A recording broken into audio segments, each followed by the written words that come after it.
Hello everyone. Daily current affairs की series में मैं अभिषेक जैन आप सब लोगों का करंट नॉमिक्स परिवार की ओर से हार्दिक अभिवादन करता हूं। और जैसा कि आप सब लोगों को पता है, इस सीरीज़ के माध्यम से हम काफ़ी वैल्यूबल इन्फॉर्मेशन आप लोगों तक पहुंचा रहे हैं। तो आप सब लोग अपने सभी फ्रेंड्स को शेयर कर दीजिए ताकि वो सब लोग इस इन्फॉर्मेशन को प्राप्त कर सके और एग्ज़ाम में सक्सेस को वो सब लोग अचीव कर सके। तो हम सब लोगों की शुभकामनाएं आप लोगों के साथ है। तो स्टार्ट करते हैं आज की इस डेली करंट अफेयर्स की सीरीज़ को। तो देखिए आज के हमारे टॉपिक्स क्या क्या होंगे।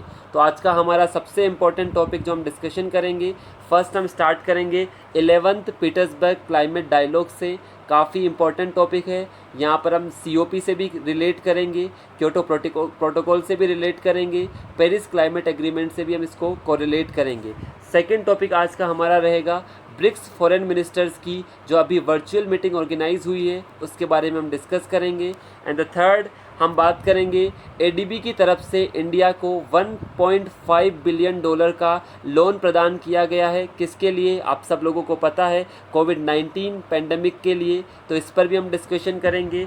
एंड एक मोस्ट इम्पॉर्टेंट अभियान की हम बात करेंगे, जल शक्ति अभियान, जहां पर water conservation and rain water harvesting, क्योंकि मानसून का टाइम पीरियड आने वाला है तो किस तरह से हम वाटर को कंजर्व करें, उसके लिए यहाँ पर हम गाइडलाइंस की बात करेंगे। एंड मैपिंग के पोर्शन में आज हम बात करने वाले हैं 9 डेज लाइन की और मलक्का स्ट्रेट की। दोनों काफ़ी इम्पॉर्टेंट पॉइंट्स है। मलक्का स्ट्रेट हमारे स्ट्रेटजिक पॉइंट ऑफ व्यू से काफ़ी इम्पॉर्टेंट है।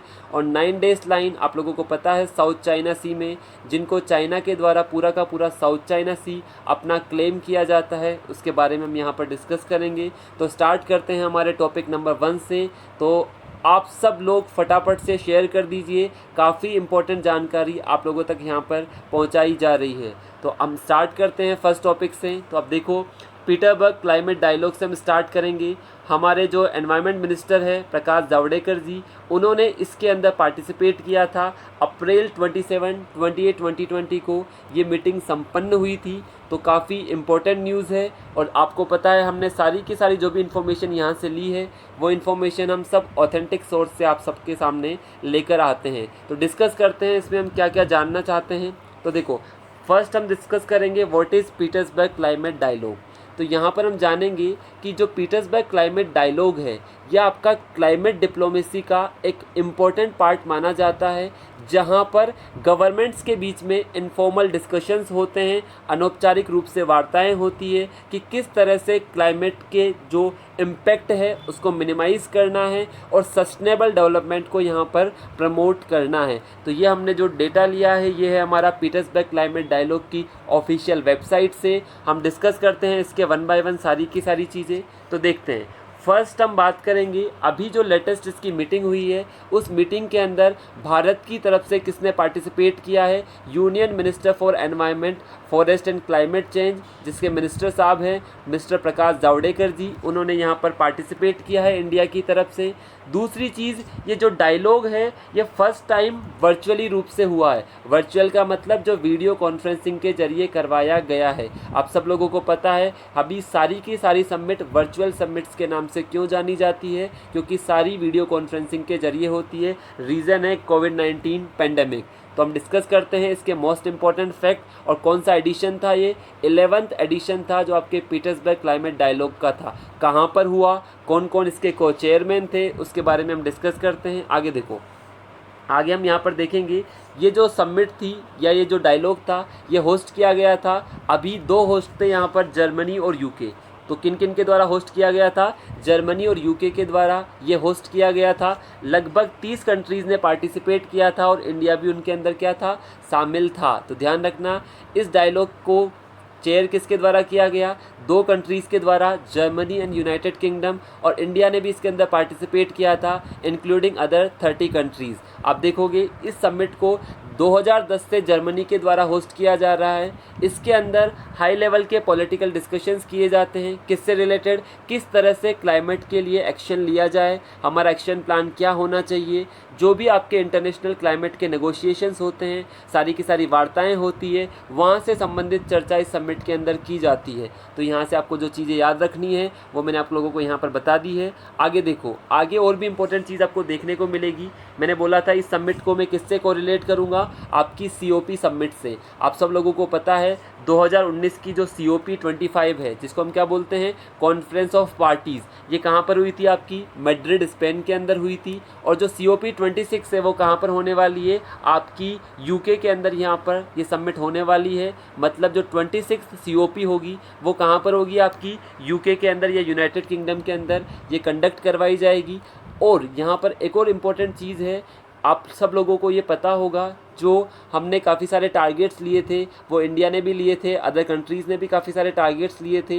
वो सारे के सारे टारगेट्स के साथ साथ जो क्योटो प्रोटोकॉल है उसका टाइम पीरियड 2020 में कंप्लीट होने वाला है। तो जो पोस्ट 2020 का पीरियड होगा उसके लिए क्या क्या एफर्ट्स करने होंगे, कितना ज़्यादा फंड डेवलप्ड कंट्रीज़ द्वारा डेवलपिंग कंट्रीज़ को दिया जाएगा, उसके बारे में भी यहाँ पर डिस्कशन किया गया था। तो हम देखते हैं, आप लोगों को ये पता होना चाहिए COP 25 मैड्रिड स्पेन के अंदर हुई है और 26 आपकी हुई है UK के अंदर होगी। ठीक है, आगे हम देखते हैं यहाँ पर इंडिया का कंट्रीब्यूशन। आप देख सकते हो इंडिया अभी चाहता क्या है कि बेसिकली हमें कोविड-19 पेंडेमिक के साथ साथ सस्टेनेबल कंजप्शन पर या सस्टेनेबल डेवलपमेंट गोल्स पर फोकस करना होगा, ताकि हम क्लाइमेट को भी क्या रख सकें, बिल्कुल सुदृढ़ हम बना सके। साथ में क्लाइमेट टेक्नोलॉजी के बारे में भी बात की गई। आपने सुना होगा space technology, science and tech वाली चीज़ आपने सुनी होगी, इंफॉर्मेशन टेक्नोलॉजी आपने सुना होगा। लेकिन अब हम किसकी बात करेंगे, क्लाइमेट टेक्नोलॉजी, मतलब क्लाइमेट से रिलेटेड जो नई नई रिसर्च होती है, रिसर्च एंड डेवलपमेंट होते हैं, वो सभी कंट्रीज़ को अफोर्डेबल प्राइसेस पर अवेलेबल होने चाहिए, ताकि उन सब चीज़ों का फ़ायदा हर एक कंट्री यहाँ से उठा सके। तो आप लोगों को ये भी यहाँ पर क्लियर होना चाहिए कि इंडिया ने इस डायलॉग के अंदर क्या क्या चीज़ें बोली। पहली चीज़ कोविड-19 से कैसे निपटा जाए, दूसरी तरफ सस्टेनेबल कंजप्शन पैटर्न्स की बात की, और तीसरी तरफ क्लाइमेट टेक्नोलॉजी की इंडिया ने बात की। आप इन तीनों वर्ड्स को आपके मेंस वाले एग्जाम में लिख सकते हो। क्लाइमेट टेक्नोलॉजी को यूज़ कर सकते हो, सस्टेनेबल कंजप्शन को यूज़ कर सकते हो, और साथ में जो इस समिट के अंदर हमने कोविड-19 से रिलेटेड बात की वो भी आप यहाँ पर यूटिलाइज़ कर सकते हो। अब देखो आगे एक और इम्पोर्टेंट चीज़ आप यहाँ पर देखोगे, इंडिया ने किस बात पर फोकस किया है। मैंने आपको बोला कि 2020 के बाद फ्यूचर कैसा होगा, क्या क्या कितना फंड डेवलप्ड कंट्रीज़ द्वारा डेवलपिंग को दिया जाएगा। तो इंडिया ने बोला है कि क्लाइमेट फाइनेंस के रेशियो में लगभग $1 ट्रिलियन $1 ट्रिलियन डेवलप्ड कंट्रीज़ को किसको देना चाहिए, डेवलपिंग कंट्रीज़ को इमीडिएटली देना चाहिए, ताकि क्लाइमेट के प्रति वो अपना काम स्टार्ट यहाँ पर कर सके। साथ में हर कंट्री को जो अपने टारगेट्स निर्धारित किए हैं, इंडिया के जो टारगेट्स थे कि हमें 33% हमारा रिडक्शन कम करना है, उसके अलावा 2.5 बिलियन टन CO2 का हमें एब्जॉर्प्शन करना है, हमें हमारे जो सोर्सेज हैं उसमें हमें 40% किसका यूज़ करना है, रिन्यूएबल एनर्जी सोर्सेज का यूज़ करना है। तो जो कंट्रीज़ के सारे टारगेट्स थे उनको टाइम फ्रेम के अंदर फुलफ़िल करना होगा। साथ ही आप देखोगे इंडिया ने जो उसका रिन्यूएबल एनर्जी सेक्टर है और ग्रीन एनर्जी सेक्टर है उस पर भी काफ़ी फोकस किया है, काफ़ी सारी अपॉर्चुनिटीज़ यहाँ पर दिखाई है। आप मेंस के आंसर में यहाँ यूज़ कर सकते हो कि इंडिया का जो डेवलपमेंट है, चाहे रिन्यूएबल एनर्जी सेक्टर में हो, चाहे न्यू ग्रीन जॉब्स के अंदर हो, उसको भी आप यहाँ पर दिखा सकते हो। साथ में इंडिया ने बोला है लगभग $1 ट्रिलियन अभी हाथों हाथ डेवलप्ड कंट्रीज़ को, डेवलपिंग कंट्रीज़ को फाइनेंस में देना चाहिए, ताकि वो अपने एफर्ट्स को और ज़्यादा स्ट्रॉन्ग यहाँ से कर सके। ठीक है, आगे देखते हैं। मैं पेरिस क्लाइमेट की कुछ चीज़ें आपको यहाँ पर दिखा रहा हूँ। जस्ट आपको ध्यान रखना है कि जो आपका COP 25 एग्रीमेंट था उसके अंदर ये बात हुई थी कि हमें जो हमारा टेम्परेचर है वो 2 डिग्री सेल्सियस से ज़्यादा बढ़ने नहीं देना है, उसको उसके अंदर लिमिट में रखना है। ठीक है, उसके अलावा जो हमने यहाँ पर डिस्कस किया था कि जो पेरिस क्लाइमेट एग्रीमेंट है वो किसको रिप्लेस कर लेगा, क्योटो प्रोटोकॉल को। कब, 2020 के बाद, क्योंकि आपको पता है क्योटो प्रोटोकॉल का टाइम पीरियड 2020 में ख़त्म हो जाएगा। इसके 2 फेजेस थे, अभी सेकेंड फेज़ हमारा चल रहा है क्योटो प्रोटोकॉल का, उसका भी मैं आपको थोड़ा सा आइडिया दे देता हूँ यहाँ पर। ठीक है, आप देख सकते हैं इस डायग्राम के अंदर linking climate protection with a new start for the global economy. जो हमारी नई ग्लोबल इकोनॉमी स्टार्ट होने वाली है आफ्टर कोविड-19 पेंडेमिक, उसमें अपन को क्लाइमेट प्रोटेक्शन पर भी काफ़ी ज़्यादा जोर देना है। इस बात को इस समिट पर काफ़ी ज़्यादा एम्फेसाइज़ किया गया। साथ में क्योटो प्रोटोकॉल का आपको थोड़ा सा चीज़ बता देता हूँ। ये प्रोटोकॉल 1997 में अडॉप्ट किया गया था। 2005 में ये प्रोटोकॉल फोर्स में आया था। इस प्रोटोकॉल के जरिए बाइंडिंग टारगेट्स दिए गए थे, हर कंट्री को टारगेट दिए गए थे, आपको इतना एमिशन आपका कम करना है। तो बाइंडिंग टारगेट्स से इसके सारे के सारे, साथ में आप देख सकते हो क्या क्या टारगेट्स थे इसके। 2 फेज़ थे। फर्स्ट फेज़ था 2005 से 2012, सेकेंड फेज़ था 2013 से 2020। फर्स्ट फेज़ के अंदर टारगेट दिए गए थे कि 5% आपको एमिशन डाउन करना है। सेकेंड फेज़ के अंदर टारगेट दिया गया था 18% तक। किन कंट्रीज़ को, जो इंडस्ट्रियलाइज्ड कंट्रीज़ है उनको कम से कम 18% तक अपना क्या करना है, एमिशन को रिड्यूस करना है। आपको पता है 2020 में ये एंड हो जाएगा और इसको रिप्लेस कौन करेगा, आपका पेरिस क्लाइमेट एग्रीमेंट इसको यहाँ से रिप्लेस करेगा। तो यहाँ पर काफ़ी ज़्यादा एक्सपेक्टेशंस है डेवलपिंग कंट्रीज़ को कि डेवलप्ड कंट्रीज़ कंट्रीब्यूट करें ताकि वो सारा का सारा इफेक्टिव स्टेप यहाँ से ले पाए। तो फर्स्ट टॉपिक आई थिंक सबको क्लियर होगा। 11th पीटर्सबर्ग क्लाइमेट समिट, जिसको मैंने आपको COP25 से भी कोरिलेट किया, मैंने आपको पेरिस क्लाइमेट एग्रीमेंट से भी कोरिलेट किया, मैंने आपको क्योटो प्रोटोकॉल से भी कोरिलेट किया और साथ में बताया कि इंडिया ने स्ट्रेस आउट किया है कि बेसिकली डेवलप्ड कंट्रीज़ को लगभग $1 ट्रिलियन का फंड किसको देना चाहिए, डेवलपिंग कंट्रीज़ को देना चाहिए, इमीडिएटली रिलीज़ करना चाहिए ताकि सब कंट्रीज़ इफेक्टिवली यहाँ पर वर्क कर सकें। आई थिंक सब लोगों को ये चीज़ क्लियर होगी। ठीक है, नेक्स्ट टॉपिक पर अपन मूव करते हैं। ठीक है, नेक्स्ट टॉपिक पर आते हैं। नेक्स्ट टॉपिक और भी काफ़ी इंपॉर्टेंट है। अभी जो वर्चुअल मीटिंग हुई है आपकी ब्रिक्स फॉरेन मिनिस्टर्स की, जिसमें पार्टिसिपेट किसने किया है इंडिया की तरफ से, हमारे foreign affairs minister mister Jaishankar Prasad द्वारा इसमें पार्टिसिपेट किया गया है। आप देख सकते हो ये वर्चुअल मीटिंग थी। ठीक है, 5 countries China, India, Russia, south Africa and Brazil, सब ने वीडियो कॉन्फ्रेंसिंग के जरिए इस ब्रिक्स फॉरेन मिनिस्टर्स के अंदर पार्टिसिपेट किया। ठीक है, तो वर्चुअल मीटिंग सब लोगों को क्लियर होगा। अब देखो इस मीटिंग्स के अंदर क्या क्या डिस्कशन हुआ और यहाँ से आप लोगों को क्या क्या चीज़ें सीखने को मिलेगी। ब्रिक्स के बारे में सबने सुना होगा, BRICS, B से ब्राज़ील, I से आपका, R से रशिया, I से इंडिया, C से चाइना और S से साउथ अफ्रीका। पाँचों की क्या है, इमर्जिंग कंट्रीज़ है। इमर्जिंग कंट्रीज़ का मतलब जहाँ पर ग्रोथ के काफ़ी ज़्यादा चांसेस हैं, तो जहाँ पर इकोनॉमिक जो ग्रोथ रेट है वो वर्ल्ड के अंदर सबसे ज़्यादा देखी जाती है। आप लोगों को पता भी होगा ग्रोथ रेट के मामले या तो चाइना या इंडिया। आप देखते हो हमारी ग्रोथ रेट 7 to 8% के आसपास जाती है, उसके अलावा और कहीं आपको देखने को नहीं मिलेगा। तो इन 5 कंट्रीज़ में ग्रोथ के काफ़ी ज़्यादा प्रोस्पेक्ट्स है, इसलिए इनको इमर्जिंग कंट्रीज़ की कैटेगरी में कैटेगराइज किया गया है। तो ब्रिक्स क्या है, 5 इमर्जिंग कंट्रीज़ का एक ग्रुप है जिसको ब्रिक्स के नाम से हम जानते हैं। अब यहाँ पर आप देख लीजिए, जो अभी रिसेंटली जो हमारी मीटिंग हुई उसमें पार्टिसिपेट किसने किया, भारत के एक्सटर्नल अफेयर्स मिनिस्टर्स ने यहाँ पर वीडियो कॉन्फ्रेंसिंग के जरिए इसमें पार्टिसिपेट किया। और ये मीटिंग किसने चेयर की है, ये मीटिंग कन्वीन की गई है रशिया के द्वारा। किसके द्वारा कन्वीन की गई है, रशिया के द्वारा ये मीटिंग कन्वीन की गई है या चेयर की गई है। और इसमें सबसे इम्पोर्टेंट चीज़ किस पर डिस्कस कर रहे हैं हम, कोरोना वायरस पेंडेमिक पर भी यहाँ हम डिस्कशन यहाँ पर हमने किया। और क्या क्या चीज़ें यहाँ पर हमने डिस्कस की वो भी हम यहाँ पर देख लेते हैं। मैंने आप लोगों को दिखा दिया कि ब्रिक्स क्या है, 5 इमर्जिंग कंट्रीज़ का एक ग्रुप है जो बेसिकली आपको जहाँ पर ग्रोथ के सबसे ज़्यादा पोटेंशियल देखने को मिलेंगे। पूरे वर्ल्ड में अगर सबसे ज़्यादा ग्रोथ रेट आपको देखनी है, इन 5 कंट्रीज़ के अंदर ही आपको देखने को मिलेगी। अब देखो हम देखते हैं यहाँ पर ब्रिक्स ने इस मीटिंग के अंदर क्या किया।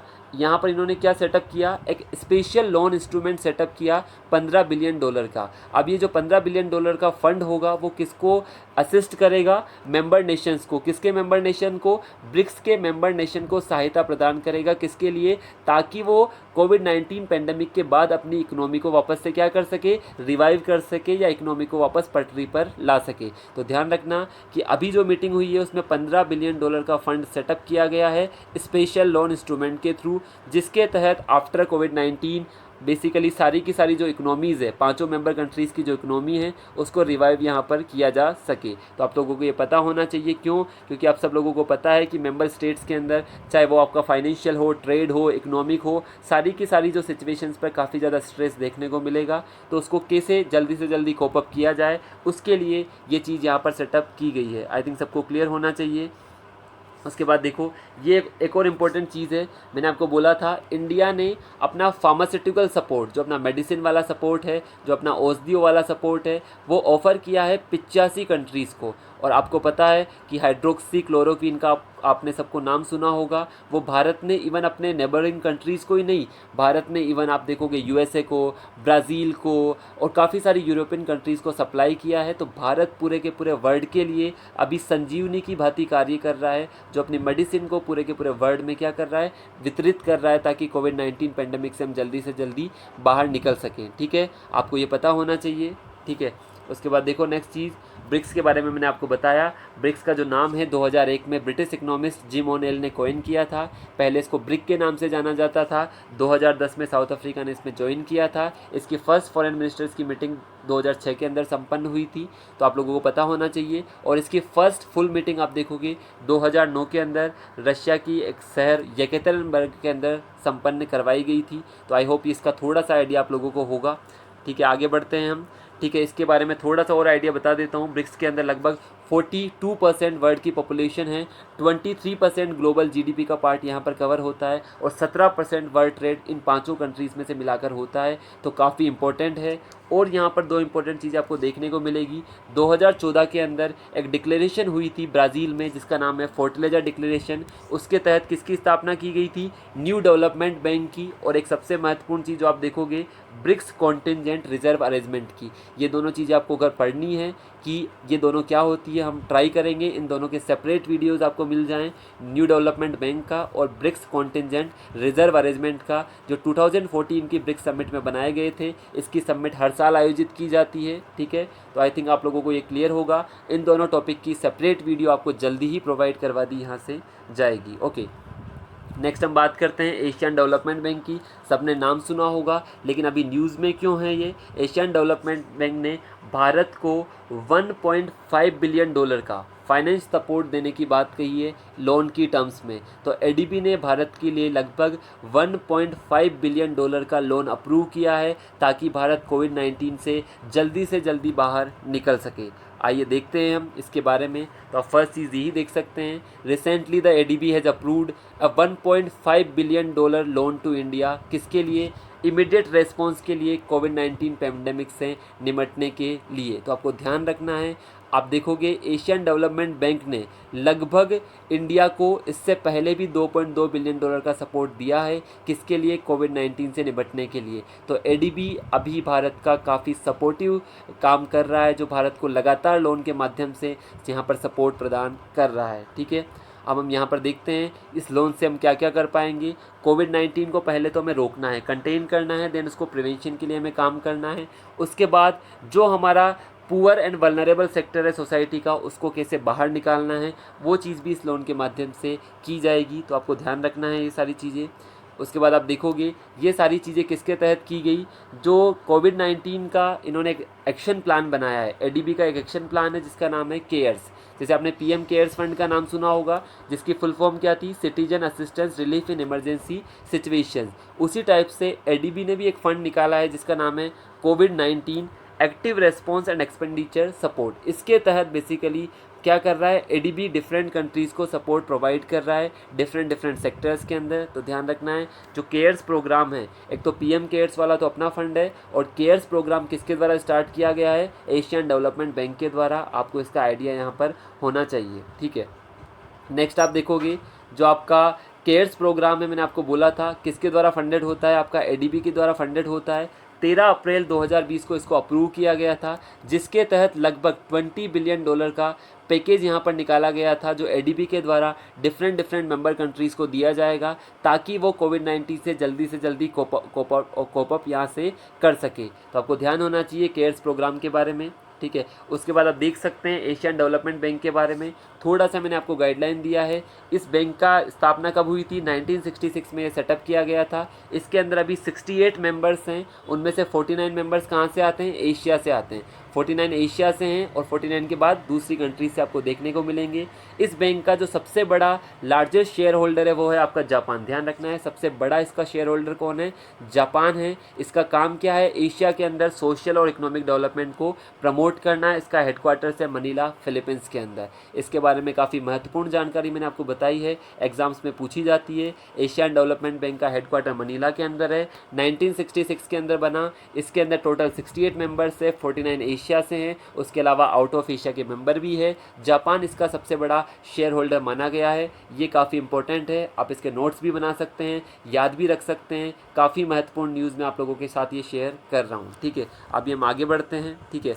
अब लास्ट आज हमारा टॉपिक लेते हैं जिसके हम बारे में बात करेंगे, जल शक्ति अभियान। काफ़ी इंपॉर्टेंट है, आपने जल शक्ति मंत्रालय का नाम सुना होगा, उसी के द्वारा इस अभियान को चलाया जाएगा। तो हम देखते हैं, देखो जल शक्ति अभियान जिसकी टैगलाइन दी गई है, संचय जल बेहतर कल। संचय का मतलब अगर आप वाटर को स्टोर करोगे, वाटर का मैनेजमेंट करोगे, तभी आपका फ्यूचर क्या हो सकता है, आपका फ्यूचर अच्छा हो सकता है। तो जितना ज़्यादा आप जल को संचय करोगे उतना ज़्यादा ही आपका कल और बेहतर बनेगा, ठीक है। अब आप देखो इस अभियान के तहत ये हमने चीज़ पीआईबी से उठाई है, आप देख सकते हो ऊपर से। तो आप देखो इसके अंदर किन किन चीज़ों को प्रमोट किया जाएगा। उससे पहले मैं आपको थोड़ा सा इसके बारे में डिटेल दिखा देता हूँ। आप देखोगे मानसून आने वाला है, तो मानसून के टाइम पर हमें किसको प्रमोट करना है, वाटर कंजर्वेशन एफर्ट्स को प्रमोट करना है। आपको पता है जुलाई अगस्त से मानसून, जुलाई से हमारा मानसून स्टार्ट हो जाता है, तो जून जुलाई से हमें क्या किसको प्रमोट करना है, ताकि हम ज़्यादा से ज़्यादा जो हमारा वर्षा का जल है, जो हमारा रेन वाटर है, उसको हम क्या कर सकें, कंजर्व कर सकें। तो वाटर कंजर्वेशन एफर्ट्स को प्रमोट करने के लिए इस अभियान को चलाया गया है, ठीक है। और आप देखोगे इसके अलावा हम जल जीवन मिशन भी चला रहे हैं, अटल भूजल योजना भी चलाई जा रही है, ठीक है। इसके आप मिशन देख सकते हो ताकि आपको और चीज़ें क्लियर हो जाएगी जल्दी से। देखो पहली चीज़ तो आपको क्या क्या करना है, वाटर शेड डेवलपमेंट आपको करना है, वाटर कंजर्वेशन और रेन वाटर हार्वेस्टिंग आपको करना है, रिनोवेशन करना है जो आपके पुराने वाटर बॉडीज़ है, तालाब है, आपके टैंक्स हैं, ताकि उनसे पानी बाहर ना जाए, ठीक है। रीयूज़ करना है आपकी बोरवेल को, रिचार्ज करना है आपके ग्राउंड वाटर को, आपको ज़्यादा से ज़्यादा पेड़ लगाने हैं, इंटेंसिव अफॉरेस्टेशन करना है। स्पेस टेक्नोलॉजी की भी आपको मदद की जाएगी, यहाँ पर रियल टाइम मॉनिटरिंग की जाएगी, साथ में आपको कम्युनिकेशंस कैंपेन भी यहाँ पर चलाए जाएंगे। तो आप देखोगे जल शक्ति अभियान दोनों एरियाज़ को, रूरल को भी कवर करेगा और अर्बन एरियाज़ को भी ये कवर करेगा। साथ में आप देखोगे रूरल और अर्बन एरियाज़ के साथ साथ इसमें सबसे इम्पोर्टेंट चीज़ वर्षा के जल का संग्रहण हो गया। जो आपके ट्रेडिशनल वाटर रिसोर्सेज हैं उनको कैसे रिचार्ज किया जाए, कैसे उनको ठीक किया जाए, कैसे ज़्यादा से ज़्यादा पेड़ लगाए जाए। साथ में स्पेस टेक्नोलॉजी की मदद यहाँ पर ली जाएगी जल शक्ति अभियान के तहत, ताकि जो हमारा वर्षा के जल का संचय है वो काफ़ी बेहतर तरीके से यहाँ पर किया जा सके। तो आपको ध्यान रखना है ये सारी चीज़ें, ठीक है। और आप देख सकते हो इसकी मिनिस्ट्री कौन सी है, आपकी मिनिस्ट्री ऑफ जल शक्ति के अंतर्गत ये कार्य करता है। इसमें स्पेशली उन डिस्ट्रिक्ट्स पर फोकस किया जाएगा जहाँ पर पानी की काफ़ी कमी है। और आपको पता है राजस्थान तो वाटर स्ट्रेस्ड पूरा का पूरा एरिया जो आता है, वहाँ पर पानी की काफ़ी कमी देखी जाती है। तो राजस्थान में काफ़ी ज़्यादा फोकस इस चीज़ पर यहाँ पर देखने को आप लोगों को मिलेगा, ठीक है। अब आप देख लो एक बार इसकी मिनिस्ट्री की साइड से हमने एक चीज़ ली है, जो भी आप देख सकते हो कौन से डिपार्टमेंट के अंदर आता है। ये department of drinking water and sanitation के तहत आता है। ये अभियान 1 जुलाई 2019 को लॉन्च हुआ था, दोबारा इसको रिन्यू किया गया है कि वापस हम क्या कर सके, ट्रैप रेन वाटर, आपको रेन वाटर को ट्रैप करना है, उसका संग्रहण करना है, इंस्टॉल करना है आपको वेस्ट वाटर सिस्टम। साथ में आपको इस मैसेज को कम्युनिटी तक फैलाना है, इसके लिए आपको जन शक्ति आंदोलन चलाना होगा। और एक और चीज़ यहाँ पर लिखी हुई है, आपको पता है अभी तक सिर्फ हम 8% रेन वाटर को ही कलेक्ट कर पाते हैं, तो हमारा मैक्सिमम वाटर तो बहकर निकल जाता है। तो हमें आवश्यकता है कि वर्षा के जल का संग्रहण करें, उसका संचय करें, ताकि इस अभियान में हम अहम भागीदारी निभा सके। आई थिंक आप लोगों को ये क्लियर हुआ होगा। उसके अलावा आपको यहाँ से क्या देखने को मिलेगा, वाटर कंजर्वेशन होगा, आपकी जितनी भी वाटर बॉडीज़ होगी उनको रिनोवेट किया जाएगा, वाटर को रिचार्ज करने के नए नए तरीके अपनाए जाएंगे, स्पेस टेक्नोलॉजी का यूज़ किया जाएगा। ये सारी की सारी चीज़ें आप देखोगे 256 वाटर स्ट्रेस्ड डिस्ट्रिक्ट्स है जहाँ पर पानी की काफ़ी ज़्यादा कमी पाई जाती है, वहाँ पर इसको सारा का सारा इफ़ेक्टिवली रूप से यहाँ पर आपको चलाया जाएगा। तो आई थिंक ये अभियान भी आप लोगों को क्लियर होगा, ठीक है। नेक्स्ट पर आ जाइए, जल शक्ति अभियान आप देख सकते हैं यहाँ पर जन आंदोलन फॉर वाटर कंजर्वेशन, इसकी टैगलाइन आप यूज़ कर सकते हैं, इट इज़ अ जन आंदोलन फॉर अ वाटर कंजर्वेशन, ठीक है। उसके बाद जल जीवन मिशन के बारे में अभी हम डिस्कस नहीं करेंगे। अभी आज का हम मैप देख लेते हैं, ठीक है। आज हम छोटी सी चीज़ डिस्कस करेंगे मलक्का स्ट्रेट के बारे में। आपको इतना सा डिस्कस करना है, आप लोगों को ये पता है जो ये पूरा वाला एरिया है ये किसका आता है, आपका इंडियन ओशन वाला पार्ट है। ये वाला पार्ट आपका किसका है, साउथ चाइना सी का पार्ट है। तो कभी कभार आपसे पूछा जाता है कि ये जो मलक्का स्ट्रेट है ये किसको किससे कनेक्ट करती है, तो आपको पता होना चाहिए मलक्का स्ट्रेट का काफ़ी ज़्यादा स्ट्रेटजिक इंपॉर्टेंस है। दुनिया का लगभग 1/3 व्यापार इस स्ट्रेट के थ्रू पास होता है। तो ये स्ट्रेट अपने आप में काफ़ी इंपॉर्टेंट रोल प्ले करती है। ये कनेक्ट करती है आपके इंडियन ओशन वाले पार्ट को, किससे कनेक्ट करती है, आपके साउथ चाइना सी वाले पार्ट से। तो आपसे ये भी बोला जा सकता है कि ये अंडमान सी को आपके साउथ चाइना सी से कनेक्ट करती है। आपको ये भी बोला जा सकता है बे ऑफ बंगाल को साउथ चाइना सी से कनेक्ट करती है। आपको ये भी बोला जा सकता है कि आपके इंडियन ओशन को ये साउथ चाइना सी से कनेक्ट करती है। आई थिंक सब लोगों को ये क्लियर हो गए सारी चीज़ें कि ये स्ट्रेट किसको किसको कनेक्ट करती है, ठीक है। किसको कनेक्ट करेगी, अंडमान सी को आपको साउथ चाइना सी से भी जोड़ देगी, या आपका जो पूरा का पूरा इंडियन ओशन वाला पार्ट है उसको भी किससे जोड़ देगी, ये आपके साउथ चाइना सी वाले पार्ट से।